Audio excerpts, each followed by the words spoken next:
Hey kids! Welcome back. So, if you remember, we've already had keyboard lesson 1 and keyboard lesson 2. But hold on tight, we're about to do keyboard lesson 3, and this is our kindergarten through 2nd grade video, so stick around. Alright, so it's time to get started. You probably remember from a long time ago, we started putting notes on the whiteboard first. And that's where we're gonna start. We're gonna start with a little bit of review. You've probably not watched any of my videos for the last 6 weeks. Lazy kids. Just kidding. Especially you kindergartners. Haven't even gotten started yet. If you've not seen the first videos I've made, I recommend you go do that. Keyboarding 1, keyboarding 2, just to get your bearings. But if you feel brave and you want to jump right in, fine. Welcome. So, we're just going to go over the notes. Alright? Now, if you have paper at home, that's great. Go get that. I'll wait. Nice. You're really fast. So if you have paper and a pencil, we're just going to draw the keyboard together, okay? And what did I say to start with first? That's right, Joseph. 5 corn dogs. Here we go. So, 1, 2, leave a space here. 3, 4, 5. Nice. 5 amazing corn dogs with a little space right here. We're going to draw a box around them. And then just for fun, we're going to put little ticks right here to let us know those are the black keys. Do you remember which note this key is? Nice. C. Good job. Well, I'm just going to do this really quickly. Here we go. We need to put a line here. Okay? E, F, G, A, B, then what? That's right, kids. It goes back to C. Now, this is our K-2 video, so we're just going to leave these black keys alone right now. I don't want y'all to get confused. Let's just keep it simple. The black keys are unnecessary for now, especially because you're little. When you're 3rd, 5th graders, we'll talk more about those. So this is C, D, E, F, G, A, B. You're probably asking, Mr. Horowitz, why don't I start on A? First of all, you have a strange voice. I'm not really sure what the deal with that is. But second of all, I couldn't possibly tell you. It's just over time people have decided that we're going to start on C. C, when you play from C to C, it sounds happy, to say the least. If you start on A, it doesn't quite sound the same. So for today, we're going to start on C. But guess what, kids? Today, we're actually going to go to the piano, and we're going to play today. So if you have a keyboard at home, great. If you do not, if you go on Quaver, your software that you have, there are keyboards available for you to use. And you can also download an app on your phone or go on your computer and search for a virtual keyboard. There are always a solution to every issue. Huh, kids? All right, let's go to the piano.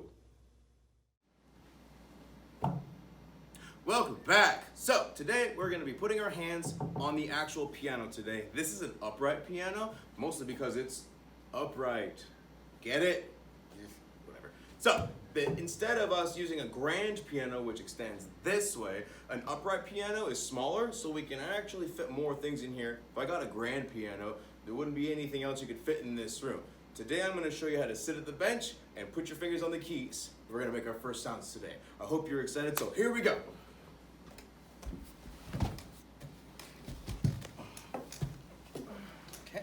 Good, just like that, and then you're going to use both hands kind of like this. You're going to put Mr. Horowitz! What? What are you doing? Just showing the kids how to... That's not how you play the piano.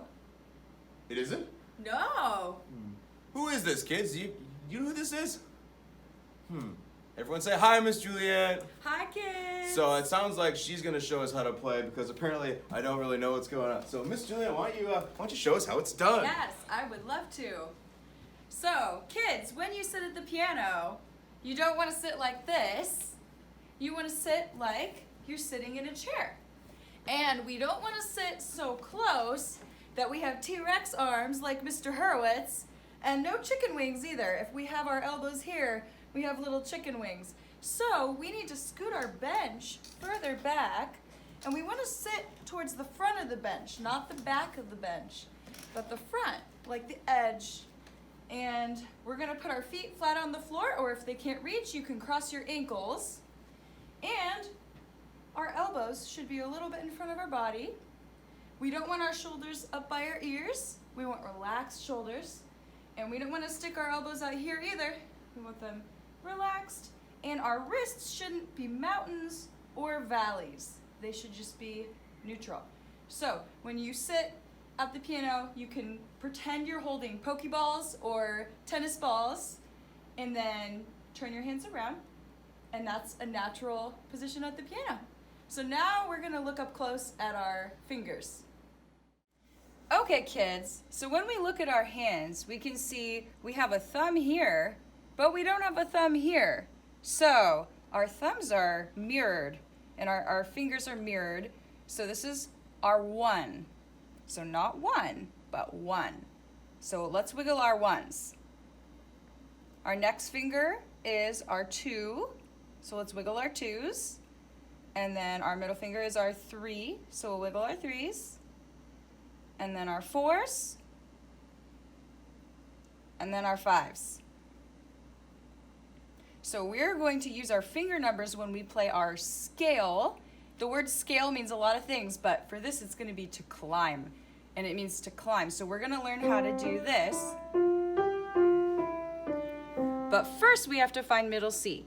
So you learned with Mr. Horowitz about how to find C. You find the set of 2 black keys, and then you go down, and there's C. Now there's lots of C's on the piano, but we're going to pick the one that's most close to the middle. If there's a word, if there's a brand name on your piano, it's the one closest to that. So we're going to find middle C, and we're going to start with our right hand 1. We're going to put our 1 on middle C, and then each finger gets a home note. So we have C, D, E, F, and G. And now we're going to curve our fingers. We're not going to play like this. We're going to remember our tennis ball, and we're going to try to keep our knuckles strong and not let them do that when they play. And here we go.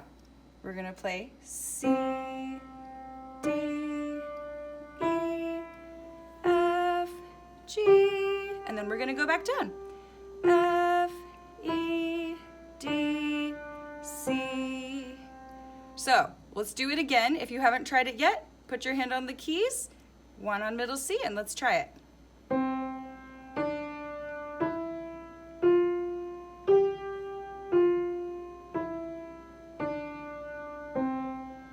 Now, if that's easy, you can try level 2. We're going to add at the end. So first we do our scale.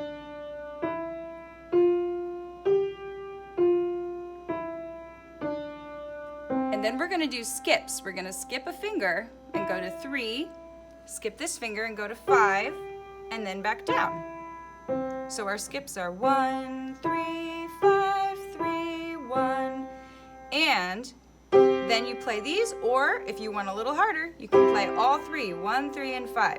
So here's the whole pattern. Let's try it.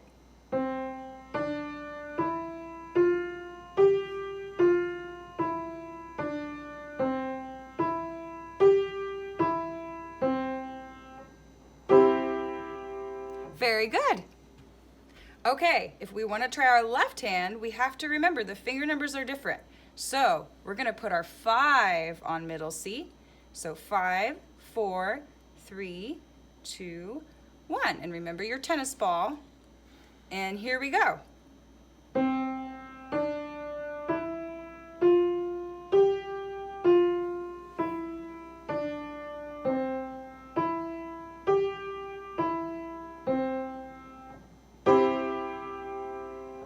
You can sing your finger numbers too if you want to practice. You can go 5, 4, 3, 2, 1, 2, 3, 4, 5, 3, 1, 3, 5.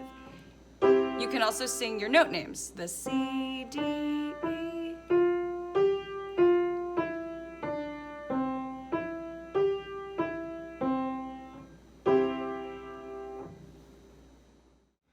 Okay, kids, once you practice that scale, you can try hands together. You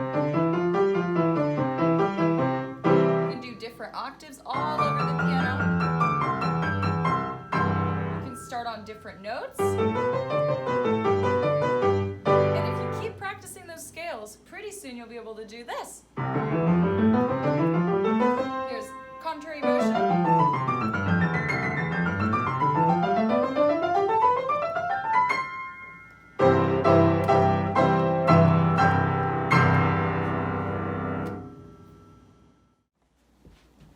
All right, so Miss Julianne, would you like to recap what we learned today? So today we learned our finger numbers, our 1, 2, 3, 4, 5. We learned how to sit at the piano and how not to sit at the piano. We also learned our scale, our C, D, E, F, G with each hand, and we saw some bigger scales that we'll learn to do really soon. Now, don't worry, kids. If you can't do it today, you're just gonna have to try again tomorrow. And if you can't do it tomorrow, you'll just have to try every single day until you can do it. But don't worry, music takes time. Don't stress out about it. But guess what? Until next time, bye, kids!